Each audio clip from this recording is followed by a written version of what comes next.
ایک بات بتاؤ کہ تم ہی شیما ہو، اس کا ثبوت کیا ہے؟ کوئی غلط بیانی سے بھی تو کام لے سکتا ہے نا۔ 50 سال کے بعد 50 سال میں شیما جیسی دکھتی تھی، آج شیما تو ویسی نہیں دکھتی۔ اس وقت تو شیما کی عمر 6-7 سال 8 سال کی تھی، اب شیما 50 سال کی اوپر کی بڑھیا ہو گئی، اب تم ہی شیما ہو، اس کا ثبوت کیا ہے؟ بہن کہنے لگی یا رسول اللہ ایک بات بتاؤں گی آپ کو یقین آئے گا۔ کیا؟ کہا ایک بات ایسی ہے جو صرف آپ جانتے ہیں اور میں جانتی ہوں، تیسرا کوئی نہیں جانتا زمین کے اوپر۔ حضور نے کہا وہ کیا؟ کہا آپ جانتے ہیں نا جب آپ حلیمہ کا دودھ پیتے تھے، ننھے سے بچے تھے، تو میں آپ کو گود میں لے کے ادھر ادھر پھرتی تھی، آپ کا دل رہا۔ ایک دن میں آپ کو کھینچ کے کہیں لے جا رہی تھی اور آپ آنا نہیں چاہتے، میں کھینچ رہی تھی آپ آنا نہیں چاہتے تھے، میں کھینچ رہی تھی آپ آنا نہیں چاہتے تھے، تو اس وقت آپ مجھ پہ ناراض ہو گئے بچپن میں، اور ناراض ہو کر آپ نے میرے کندھوں کے نیچے دانت کاٹا تھا۔ یہ آپ کو پتا، مجھے پتا ہے، تیسرا کسی کو نہیں پتا۔ حضور یہ آپ کے دانتوں کی شان ہے کہ اس وقت جو آپ نے میرے کندھوں پہ دانت کاٹا تھا، اس کا نشان اب بھی میرے کندھوں پر نشان محبت کی شکل میں موجود ہے۔ حضور نے سنا، اتنا ہنسے اپنی شان کے مطابق کہ حضور کی داڑھی نظر آئی، حضور کو اپنا خوبصورت معصوم بچپنا یاد آ گیا۔ اللہ اللہ وہ بچپنے کی پون، اس خدا باقی صورت میں لاکھوں سلام۔ حضور کو اپنا بچپنا یاد آیا، اتنا ہنسے اپنی شان کے مطابق کہ داڑھ نظر آئی۔ پھر حضور نے فرمایا کہ حالات کیسے؟ بہن نے حالات بتائے حضور وہ، اور پھر صحابہ کے پاس آئے۔ اب سننا بہن کے لیے کیا قربانی تھی۔ صحابہ کے پاس آئے، فرمایا جتنا مال غنیمت اپنے حصے میں آیا ہے، چونکہ اب یہ حنین والے میری بہن کے سسرالی رشتے دار ہوتے ہیں، یہ حنین والے یہ میری بہن کے سسرالی رشتے دار ہوتے ہیں، کیا میری محبت میں میری بہن کی وجہ سے تم ان کا مال غنیمت لوٹا سکتے ہو؟ صحابہ پھر انہوں نے کہا یا رسول اللہ ہم بھی آپ کے ہیں، ہمارا مال بھی آپ کا ہے، اگر آپ کی خوشی اسی میں ہے تو ہم اپنا سب کچھ آپ کی بہن پہ قربان کر دیں۔ اور وہ مال غنیمت واپس کر دیا گیا۔ اور پھر حضور نے بہن کو کہا ایک کام کرو، حالات اچھے نہیں ہیں، میرے گھر چلے، میرے ساتھ رہنا، میں تمہیں اپنے پاس رکھوں گا، میرے ساتھ رہنا۔ اب بتاؤ تم میرے ساتھ مدینے چلو گی یا اپنی سسرال جاؤ گی؟ شریفوں کی بیٹیوں کے فیصلے یہی ہوتے ہیں۔ کہ یا رسول اللہ مجھے آپ کے ساتھ رہنے سے زیادہ اچھا یہ لگے گا کہ میں اپنے شوہر کے گھر زندگی گزاروں، تو میں اپنے شوہر کے گھر واپس جاؤں گی۔ پھر آتی جاتی رہی حضور سے ملنے کے لیے، اور جب بھی آتی تھی حضور ان کو بہت نوازتے تھے۔ بالآخر بزرگوں نے فرمایا کہ مدینہ منورہ میں ان کا انتقال ہوا اور جنت البقیع میں ان کے مزار کے بارے میں بتایا جاتا ہے۔ یہ بہن کی بات ہے، یہ تو بہن کی تعظیم ہو گئی۔ آخری بات کے طور پر اگر بہن کی عزت نہ کی، اگر بہن کی عزت نہ کی، بہن کے ساتھ اچھا سلوک نہ کیا تو کیا ہوگا؟ آج سے تقریباً 1000 سال سے زائد پرانے بزرگ ہیں، بہت بڑے بزرگ، حضرت فقیہ ابو اللیث سمرقندی حنفی، وہ اپنی کتاب میں لکھتے ہیں، دھیان سے سننا، وہ اپنی کتاب میں لکھتے ہیں کہ ایک عجم کے بہت بڑے ولی تھے، بہت بڑے بزرگ تھے، ان کو اللہ کی عبادت سے بہت پیار تھا، تو انہوں نے کیا کیا؟ عجم چھوڑا۔ عجم کہتے ہیں عرب کے علاوہ جتنا خطہ اس کو کیا کہتے ہیں؟ عجم کہتے ہیں۔ عجم چھوڑا، بس یہ اختتامی لفظ ہے، یاد سنو۔ بہن کی خبر گیری نہ کرنے پہ، بہن کی عزت نہ کرنے پہ ولی کہلانے، ولی بن جانے والے نہیں، ولی کہلانے والوں کا حال سن لیں۔ بہت ہلکے میں مت لو بہنوں کو، بھائیوں کو، رشتوں کو ہلکے مت لو۔ اللہ فرماتا ہے واتقوا اللہ الذی تساءلون بہ والارحام ان اللہ کان علیکم رقیبا۔ رشتوں کے معاملے میں اللہ سے ڈرتے رہو، اور پیٹ کے رشتوں کے بارے میں خاص طور پہ اللہ سے ڈرتے رہو، رشتوں کا خیال کرو۔ یہ رشتے کا جو رشتے ہم بناتے ہیں اس کا بڑا خیال ہے، جو رشتے اللہ نے بنائے ہیں اس کا کوئی خیال نہیں۔ جو رشتے اللہ نے بنائے اس کا خیال کرو نا، جو تم بناتے اس کا بھی خیال کرو، جو اللہ نے بنایا اس کا زیادہ خیال کرو۔ تو وہ عجم سے ہجرت کر کے مکہ چلے گئے، پوری رات طواف کرتے، تلاوت کرتے، عبادت کرتے، ان کی عبادتوں کا شہرا پورے مکے میں گونج اٹھا۔ عجم سے ایک ولی آیا ہے، ایک اللہ والا آیا ہے، عبادت عبادت عبادت، صرف عبادت کرتا ہے۔ ایک تاجر تھے مکے کے، ان کو سفر پہ جانا تھا۔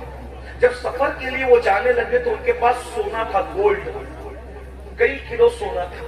انہوں نے سوچا مکے میں کس کے پاس یہ رکھوں، سفر پہ جا رہا ہوں کس کے پاس رکھوں؟ تو سوچا کہ جو بندہ رات دن عبادت کرتا ہے اس کے پاس رکھ دیتے ہیں، تو انہی کے پاس رکھ دیا۔ اور وہ سفر پہ گیا۔ پہلے کا سفر تو ایسا نہیں تھا نا کہ چند گھنٹے میں آدمی لوٹ آئے، آدمی جاتا تھا تو اکثر لوٹتے ہی نہیں تھے۔ سفر سے آنا مطلب نئی زندگی تھا، بہت آسان نہیں تھا سفر، آپ کو پتا ہے۔ جب وہ بہت دنوں کے بعد، عرصے کے بعد واپس لوٹے وہ تاجر، تو ان کو خیال آیا کہ میں نے کئی کلو گولڈ اپنا سونا اس اللہ والے کے پاس رکھا تھا، واپس لینا چاہیے۔ جب انہوں نے پتا کیا تو پتا چلا کہ وہ اللہ والے کا انتقال ہو گیا، مکے میں انتقال ہو گیا، حرم کے قریب میں دفن ہے۔ بہت ٹینشن ہوا، یا اللہ میرا اتنا سونا اب میں کس سے پوچھوں، کیونکہ میں نے تو اس کو اللہ والا سمجھ کے رکھا تھا، مجھے کیا پتا کہ وہ مر جائے گا، انتقال ہو جائے گا۔ تو انہوں نے اپنے اس مسئلے کے حل کے لیے حضرت مالک ابن دینار کے پاس گئے۔ مالک بن دینار بہت بڑے بزرگ، حضرت مالک بن دینار کے پاس گئے کہ حضرت ایسا ایسا حادثہ ہو گیا۔ انہوں نے کہا کوئی بات نہیں، وہ نیک تھا، کہا اللہ والا، کہا رات رات بھر طواف عبادت تلاوت کرتے تھے۔ کہا بیٹا دیکھو ایک عمل بتاتا ہوں، اگر تم نے یہ عمل کر لیا تو شب جمعہ میں آدھی رات کے بعد مقام ابراہیم کے پاس جانا کہ جو مسلمانوں کی جنتی روحیں ہوتی ہے وہ شب جمعہ میں آدھی رات کے بعد کعبے کے طواف کے لیے آتی ہے۔ جو جنتی ہوگا وہ طواف کعبہ کے لیے شب جمعہ میں آئے گا۔ یہ عمل پڑھ لو، اس کو آواز لگانا، اگر وہ جنتی ہے تو وہ ضرور اس سے بات کرے گی اس کی روح۔ یہ عمل آج بھی دنیا میں موجود ہے، بزرگوں کے پاس ہے، ہم لوگ کے پاس نہیں ہے، تو اس کے چکر میں نہیں پڑنا، لیکن جو عبرت کی بات ہے وہ پیش کرنا، ورنہ آپ اس عمل کو ڈھونڈنے لگو گے تو یاد رکھیے وہ عمل اب بھی ہے دنیا میں اللہ والوں کے پاس۔ ہمارے محررہ مطہرہ کے سرکاروں سے متعلق میں نے سنا ہے کہ روح کو حاضر کرنے کی عملیات وہاں پر بڑے مضبوط اور پاورفل ہیں، الحمدللہ۔ بہرحال تو بڑی بات، تو کہا کہ یہ عمل پڑھ لو اور شب جمعہ آدھی گزر جائے تو آواز لگانا، اگر وہ جنتی ہے تو تم سے بات کرے گا، تمہیں بتا دے گا۔ یہ عمل پڑھ کے پہنچنے کے بعد آواز لگائی لیکن کوئی جواب نہیں آیا، کوئی جواب نہیں آیا۔ یہ حضرت مالک بن دینار کے پاس ہے، حضرت مالک کو دینار نے کہا انا للہ و انا الیہ راجعون۔ اس کا مطلب تم جس کو جنتی سمجھ رہے ہو وہ جنتی نہیں ہے، اگر وہ جنتی ہوتا تو اس کی روح ضرور آتی۔ اب اس چونکہ وہ وہاں نہیں ہے تو وہ جہنمی ہے۔ اب اس کو بھی ملنے کے لیے جانا ہے تو ایک کنواں ہے، اس کا نام ہے بیر برہوت۔ بیر برہوت جو فلاں فلاں ملک میں، وہاں جاؤ، یہ عمل پڑھ کے جاؤ، اب اس کی روح تم کو وہاں ملے گی۔ مرتا کیا نہ کرتا، کئی کلو گولڈ سونے کا معاملہ تھا، وہ بیر برہوت پر گیا۔ آدھی رات کے بعد ہمت کی داد دینی چاہیے، اور وہاں آواز لگائی تو اس کی آواز آئی۔ دیکھ لو، رات رات بھر طواف کے بعد، رات رات بھر تلاوت کے بعد، رات رات بھر نمازوں کے بعد، نوافل کے بعد، مکے میں دفن ہونے کے بعد جنت نہیں ملی، جنت نہیں ملی، کیونکہ شیطان کی عادت ہے فرائض اور واجبات سے ہٹا کر نوافل میں الجھا دیتا ہے انسان کو۔ پہلے فرائض اور واجبات ہے، نوافل کا بعد میں مرتبہ ہے۔ میرے بھائیوں، آج ہم بھی اسی میں الجھے ہوئے ہیں۔ جب وہاں پر آواز لگائی، انہوں نے آواز دی، کہا اے اللہ کے برگزیدہ بندے، میں تو تمہیں نیک سمجھتا تھا، میرے گولڈ کو تاجر تھا، میرے گولڈ کو، میرے سونے کا کیا ہوا؟ تو کہا کہ میں خیانت کرنے والا نہیں، میں نے تمہارے سونے کو اپنے گھر کے زینے کے نیچے دفن کیا ہے، جاؤ اور اپنی امانت لے لو۔ انہوں نے کہا بہت اچھا، آپ واقعی نیک ہے، اتنے امانت دار ہیں، آپ سے ایک سوال کرتا ہوں، اتنے نیک ہو کر جہنم میں کیسے آ گئے؟ تو انہوں نے کہا ساری عبادت دھری کے دھری رہ گئی، ایک گناہ کی وجہ سے جہنم میں آ گیا، بس ایک گناہ ہے۔ اب وہ کیا گناہ ہوا آپ سے؟ اب گناہ یہ ہوا کہ میں عبادت کے شوق میں عجم چھوڑ کر، اپنا وطن چھوڑ کے مکہ آ گیا۔ ایک بہن تھی، پلٹ کے میں نے کبھی اس بہن کی خیر خیریت بھی نہیں پوچھی، بہن کی کبھی خیر خیریت نہیں پوچھی. تو جب میں مرا مجھے موت آئی اور میری روح اللہ کی عدالت میں حاضر ہوئی تو اللہ نے فرمایا تو اچھا کھاتا رہا اور تیری بہن اچھے کھانے کو ترستی رہی. تو اچھے کپڑے پہنتا رہا، تیری بہن کپڑوں کو ترستی رہی. تو اچھے مکان میں رہا، تیری بہن ٹوٹی پھوٹے مکان میں زندگی گزارتی رہی. اس لیے تو نے بہن کا حق ادا نہیں کیا. جا، تیری ساری عبادت دری کے دری رہتی ہے اور بہن کا حق ادا نہ کرنے کی وجہ سے تجھے جہنم میں داخل کیا جاتا ہے. واقعی میں نیک ہوں، پرہیزگار اور متقی ہوں، لیکن صرف بہن کی حق تلفی کی وجہ سے، بہن کا دل دکھنے کی وجہ سے، بہن کا دل ٹوٹنے کی وجہ سے میں جہنم میں آ گیا. اس مجمع میں بھی میرے بھائی ہزاروں لوگ ہیں، موجود ہوں گے. ہم نے بہن کا دل توڑا. میں یہی تو کہنا چاہتا ہوں، جب عام مسلمان کا دل توڑنا، اس کو ذلیل کرنا اتنا تباہ کر دیتا ہے آدمی کو، تو بہنوں کا دل توڑنا، بھائیوں کا دل توڑنا، ماں باپ کا دل توڑنا، رشتے داروں کا دل توڑنا کتنا نقصان. پھر کیا ہوا؟ اس تاجر کو اس حضور نے کہا اگر تم مجھ پہ احسان کر سکتے تو ایک احسان کرو. عجم میں فلاں شہر میں اب بھی میری بہن حیات ہے. اگر تم اس کے پاس جا کر کے اس کو کہہ دو کہ وہ مجھے معاف کر دے، اگر بہن معاف کر دے گی تو میری بگڑی بن جائے گی. وہ تاجر وہاں سے نکل کے سوچا کہ یہ بات سچی ہے کہ غلط ہے. وہ سیدھا پہلے مکہ گیا، وہ زمین کھودی، سونا نکلا، سمجھا کہ بات صحیح ہے. پھر وہ عجم گیا. عجم جانے کے بعد جو پتہ بتایا تھا، ایڈریس بتایا تھا، جب وہاں پہنچا تو دیکھا ایک بوڑھی عورت ہے، بہت برے حالات میں، ٹوٹے پھوٹے مکان میں ہے. جب وہاں پہنچا تو پہنچنے کے بعد کہا تم فلاں کو جانتی ہو؟ وہ بیٹھی تھی، اٹھ کے کھڑی ہو گئی، رو پڑی. وہ میرا بھائی تھا. وہ تیرا بھائی تھا؟ دیکھو بہن ناراض ہے، دل توڑا گیا ہے، حق تلفی کی، پھر بھی کہہ رہی میرا بھائی. وہ میرا بھائی تھا. اور تم کیسے جانتے ہو میرے بھائی کو؟ کہا کہ میں مکے کا رہنے والا ہوں، اس کا انتقال ہو گیا. رو پڑی، میرے بھائی کا انتقال ہو گیا، افسوس. پھر کہا اسی نے مجھے بھیجا ہے، میں تمہارے پاس آیا ہوں، بتاؤ اس کے بارے میں کیا ہے. پیار تو بہت ہے لیکن اس نے بہت دل توڑا.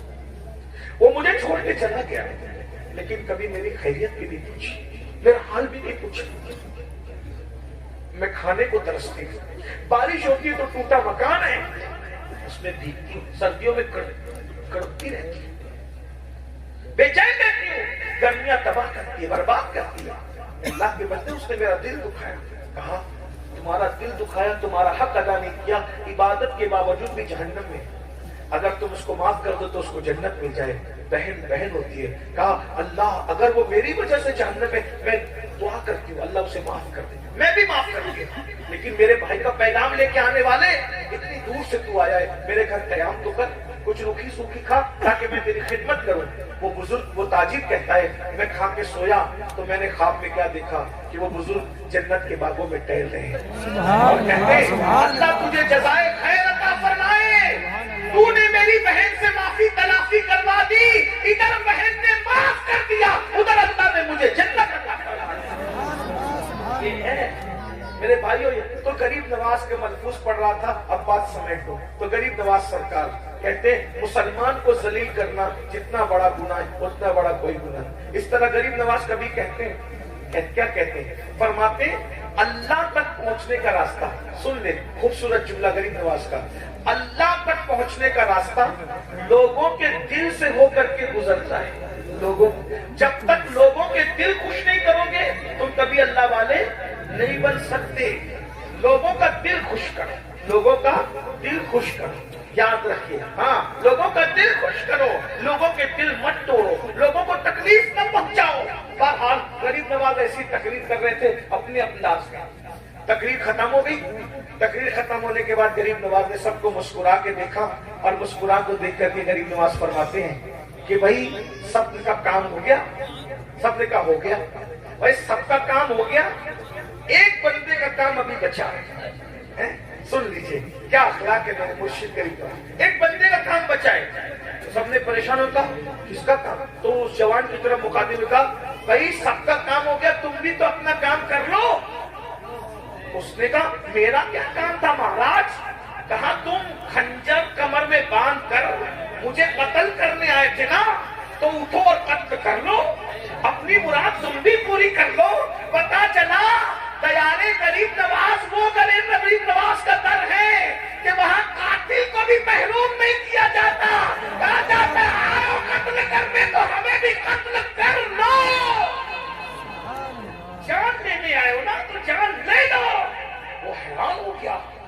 یہ تو میرے دل کا جذبہ بھی جانتے ہیں، میرے کمر کا خنجر بھی جانتے ہیں۔ اس نے خنجر اٹھایا اور اٹھا کر کے کہا مہاراج میں بہت مہان آدمی سے دشمنی مول لے لی میں نے، یہ خنجر سے مجھ کو قتل کر دو، مجھ پاپی کو زمین پہ رہنے کا حق نہیں ہے، اٹھائیے خنجر اور مجھ سلیم کو قتل کر دیجئے۔ رحمت للعالمین کے نواسے نے کہا ہم بدلہ لینے والے لوگ نہیں ہیں، ہم تو معاف کرنے والے لوگ ہیں، جا میں تجھے معاف کرتا ہوں، آج کے بعد ایسی غلطی مت کرنا جا۔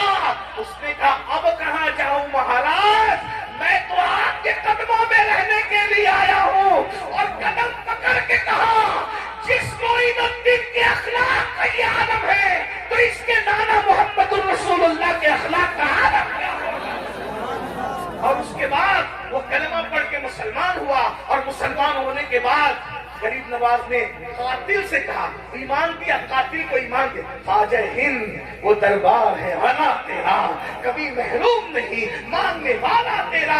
سلطان الہند کہتے مان کیا مانتا ہے، کیا کہا مان کیا مانتا ہے۔ ہوشیار تھا وہ بھی، چھوٹا موٹا ہندوستان تھا، ہوشیار تھا۔ اس نے کہا مہاراج میں نے سنا ہے مسلمان ہر سال حج کرتے ہیں، اور حج کرتے ہیں تو ان کے سب گناہ معاف ہو جاتے ہیں، تو میں چاہتا ہوں کہ زندگی میں 40 مرتبہ حج کروں۔ کتنی بار حج کروں؟ کیا ہوشیار تھا، 40 حج نہیں مانگے، صرف 40 سال عمر کی گارنٹی بھی مانگے۔ بھائی جب 40 حج کرے گا تو زندہ 40 سال تک رہے گا، تو یہ حج کرے گا۔ حج روز روز تھوڑی ہوتا ہے، حج تو سال میں ایک بار ہوتا ہے۔ حیرت ہے وہ نو مسلم کو سمجھ آ گئی تھی، یہ 8 سال سہارنپور میں پڑھنے والوں کو سمجھ کب آئے گی؟ وہ نئے مسلمان ابھی نہ کوئی جلسہ سنا نہ کوئی تقریر سنا، اس کو پتا ہے کہ نبی کا بیٹا حج کی دعا دے گا تو میں حاجی بھی بن جاؤں گا، اور عمر کی دعا دے گا تو اللہ میری عمر بھی دراز کر دے گا۔ ارے غیر مسلم کا بچہ مسلمان ہوا تو اس کو اتنی سمجھ آ گئی، یہ مولوی کا بچہ کب سنے؟ ذرا بتائیں نہیں نا۔ پھر آپ کہتے ہیں کہ کسی کو کچھ نہ کہا کرے، چلے ہم کسی کو کچھ نہیں کہتے لیکن اپنی بات تو رکھ سکتے ہیں بھائی، ہے ذرا بتائیے نا۔ وہ کچھ نہیں دے سکتے، میں نے کہا حکیم دوا دے سکتا ہے، حاکم داد دے سکتا ہے، وہ کیوں کچھ نہیں دے سکتے؟ تو بریلی کا کلندر کہتا ہے حاکم حکیم داد دوا دے یہ کچھ نہ دے، حاکم حکیم داد دوا دے یہ کچھ نہ دے، مردود یہ مراد کس آیت اثر کی ہے؟ مردود یہ مراد کس آیت اثر کی ہے؟ کہاں سے لائے تم؟ حکیم دوا دے سکتا ہے، حاکم داد دے سکتا ہے، کیا اللہ کا محبوب تمہیں کچھ نہیں دے سکتا؟ ہم تو ہمارا تو عقیدہ ہے خلق کے حاکم ہو تم، رزق کے قاسم ہو تم سے ملا جو ملا تم پہ کروڑوں درود، اور ان کے جو نائب ہیں پھر وہ بھی عطا کرتے ہیں۔ ارے کتنا عطا کرتے ہیں یہ تو ایک الگ سا عنوان ہے، لیکن دیتے ہیں۔ کچھ تو کہتے ہیں نہیں دیتے، میں نے کہا صحیح کہا، سنی کہتا ہے دیتے ہیں، صحیح کہا۔ تو کچھ لوگ کہتے ہیں اور تو صلح کلی تو نہیں ہو گیا، دونوں کو صحیح کہہ رہے ہیں۔ میں نے کہا نہیں، صلح کلیت کو تو آگ لگے، الحمدللہ ہم فکر رضا کے وارث ہیں، لیکن بات جو ہے وہ ہے، دونوں کی صحیح ہے۔ وہ کہتا ہے نہیں دیتے، میں نے کہا صحیح کہا۔ وہ کہتا ہے سنی کہتا ہے دیتے، اس کو نہیں ملا تو وہ کہتا ہے نہیں دیتے، میں نے کہا صحیح کہا۔ سنیوں کو ملا، میں نے کہا بالکل ملا، صحیح کہا۔ مجھے بھی ملتا ہے، بہت ملا، جھولیاں بھر گئی سب کی کوئی خالی نہ گیا، ہو کے مایوس تیرے در سے سوال ہی نہ گیا، جھولیاں بھر گئی سب کی کوئی خالی نہ گیا۔ خواجہ ہند وہ دربار ہے اعلیٰ تیرا، کبھی محروم نہیں، مانگنے والا تیرا۔ محدث اعظم کہتے ہیں کہ تمہارے در کی کرامت یہ بارہا دیکھی، تمہارے در کی کرامت یہ بارہا دیکھی۔ غریب آئے تھے اور بن گئے غریب نواز، غریب آئے تھے اور ارے اکبر جا کے وہاں بیٹا مانگ رہا ہے، اکبر جا کے بیٹا مانگ رہا ہے، ارے لوگ جا کے وہاں تخت مانگ رہے، حکومت مانگ رہے، ملنے والوں کو ملا نا بھائی، ان کو نہیں ملا۔ کیوں نہیں ملا؟ میں نے کہا ایسے ڈلمل یقین لوگوں کو نہیں ملتا، جب یقین پکا کر کے مانگو تو بالکل ملا کرتا ہے۔ آج بھی مل رہا ہے، عطا کرے۔ ایک واقعہ یاد آ گیا، عرض کر دوں، یہ علامہ نظامی ہماری جماعت کے بڑے آنے بیان کرتے تھے، بہت مزے لے کے بیان کرتے تھے. ایک مرتبہ ایسا ہوا، اصل میں درگاہوں پہ یہ بھی کبھی چلے جاتے ہیں، اور یہ اس لیے جاتے ہیں کہ نئے نئے جن سے جڑتے ہیں ان کو ساتھ میں لے کے جاتے ہیں. وہ سجدہ کر رہا ہے، شرک کر رہا ہے، یہ کر رہا ہے، وہ کر رہا ہے. میں نے کہا بھائی جو سجدہ کر رہا ہے سنی عالم کبھی اس کی تائید نہیں کرتے. ہمارے امام نے الزبدۃ الزکیہ یہ رسالہ لکھا، یہ کتاب لکھی کہ سجدہ تعظیمی حرام ہے. جب ہم نبی کو سجدہ نہیں کرتے تو ولیوں کو سجدہ کیا کریں؟ میرے امام کہتے ہیں پیش نظر وہ نوبہار، سجدے کو دل ہے بے قرار، روکیے سر کو روکیے، ہاں یہی امتحان ہے. ہم نبی کو سجدہ نہیں کرتے، غیر خدا کو سجدہ کرنا اگر عبادت کے طور پہ ہے تب تو شرک ہے، اور اگر تعظیم کے طور پہ تو حرام ہے. لیکن بھائی سجدہ نہیں کرتے، چوکھٹ چومنے کو یہ مولوی زبردستی سجدہ کہتا ہے. تو پھر حضور مفتی اعظم کہتے ہیں سنگے درے جانا پر کرتا ہوں جبھی سائی سجدہ نہ سمجھ نجدی سر دیتا ہے نظرانہ. چومنے اور سجدے میں فرق ہے. اگر چومنے ہی کو سجدہ سمجھ لیا جائے تو پھر اس جرم میں ہم اکیلے نہیں ہیں. مولوی صاحب آپ بھی شریک ہیں، اور ہم تو چوکھٹ چوم رہے، آپ کیا کیا چومتے ہو؟ یہ بات منبر میں نہیں ہے، مگر بات تو پھر بات ہے نا، بات تو پھر بات ہے. اگر چومنا ہی شرک ہے تو پھر اس شرک سے کون محفوظ ہے؟ ایسی بات نہ کہا کرو. تو بہرحال کوئی مولوی چلا گیا اور اپنے چند ساتھیوں کو لے کے کہ بتائیں کہ یہاں یہ ہوتا ہے، وہ ہوتا ہے، وہ ہوتا ہے، بتائیں. بہرحال ہوا یہ. تو وہاں پر ایک فقیر تھا، سوٹا لے کر کے گھما رہا. وہاں کے فقیروں میں مانگنے کی بات کر رہا ہوں، دوسری کسی بات کی تائید نہیں کر رہا ہوں. وہ کہتا دے دے خواجہ، دے دے خواجہ، دے. وہ جو انداز ان لوگ کا بڑا پیارا مانگنے کا ایک انداز ہوتا ہے، ادائیں ہوتی ہے. اور دے، اور پھر کہہ رہا پوری 5 روپے کی نوٹ لوں گا خواجہ، اس سے کم نہیں لوں گا خواجہ. اور وہ گھومتا جا رہا ہے، بولتا جا رہا ہے. یہ بیچارہ اسی جماعت کا وہ دیکھتا ہے، کھولتا ہے اللہ سے مانگ، اور دے دے خواجہ دے. حالانکہ قریب نواز کو اللہ کا بندہ سمجھ کر اللہ کے اذن سے دینے والا مانگنا، مان کر کے مانگنا کوئی شرک نہیں ہے. یہ بہت تفصیلی عنوان ہے، ابھی چھوڑوں گا تو اس پہ دلیل دوں گا تو لمبا وقت جائے گا. لیکن بات محسن سردی کا بات ختم کر رہا ہوں. وہ کہہ رہا تھا دے دے دے. وہ گھومتا جا رہا ہے، دے دے. اس کو غصہ آ رہا ہے، وہ بار بار گھوم گھوم کے آتا ہے، دے دے خواجہ 5 سے کم نہیں دوں گا، 5 سے. وہ جو اس کا ان لوگ کا انداز ہوتا ہے. تو اس کو غصہ آیا اور غصے میں کہا اب تیرا خواجہ کیا دے گا؟ یہ لے 5 روپے کا. ہاں سونی 5 روپے کا لے لو، یہ لے لو. کیا تیرا خواجہ کیا دے گا؟ فقیر تھا، ہوشیار تھا. فقیر تھا، پہلے نوٹ پہ قبضہ کیا اور جیب میں رکھا، اور جیب میں رکھ کے ہوتا ہے او خواجہ تیرے بلہاری جاؤں. اب تو دیکھا تھا کہ غلاموں سے دلاتا ہے، آج یہ بھی دکھا دیا کہ دشمنوں سے بھی دلا دیتا ہے. وہ خواجہ تو دلانے پہ آتا ہے تو دشمنوں سے بھی دلا دیتا ہے. خواجہ ہند وہ دربار ہے آلہ تیرا، کبھی محروم نہیں مانگنے والا تیرا. مسلمانوں دعا کی قبولیت کے لیے نیک ہونا ضروری نہیں ہے. دعا کی قبولیت کے لیے نیک ہونا ضروری نہیں ہے. دعا کی قبولیت کے لیے یقین کا ہونا ضروری ہے. اگر یقین سے مانگو گے، اگر یقین سے مانگو گے تو اللہ بھی عطا کرے گا. یقین سے مانگو گے تو نبی بھی عطا کریں گے. یقین سے مانگو گے تو ولی بھی عطا کریں گے. اور اگر ڈھلمل یقین لے کر کے جاؤ گے کچھ نہیں چلے گا. تو وہ مسلمان ہو گیا اور کہا غریب نواز کیا مانگتے ہو؟ مانگو. اس نے کہا 40 حج کرنا چاہتا ہے. 40 حج مانگے. اور جب 40 حج کا پھر مگر یہی نہیں، آخری بات یہ ہے میری کہ جب 40واں حج کرنے جاؤں، جب 40واں حج کرنے جاؤں تو میں واپس نہیں آؤں، میں وہیں رہ جاؤں اور میری قبر وہیں بن جائے. نبی کے لال نے کہا جا تو 40 حج کرے گا، میری دعا ہے. اور جب 40ویں حج پہ جائے گا تو اللہ تیرا ایمان پر وہیں خاتمہ فرمائے گا. اور فرمائے اس اخلاق کے ساتھ غریب نواز نے ہندوستان میں اسلام پھیلایا. اللہ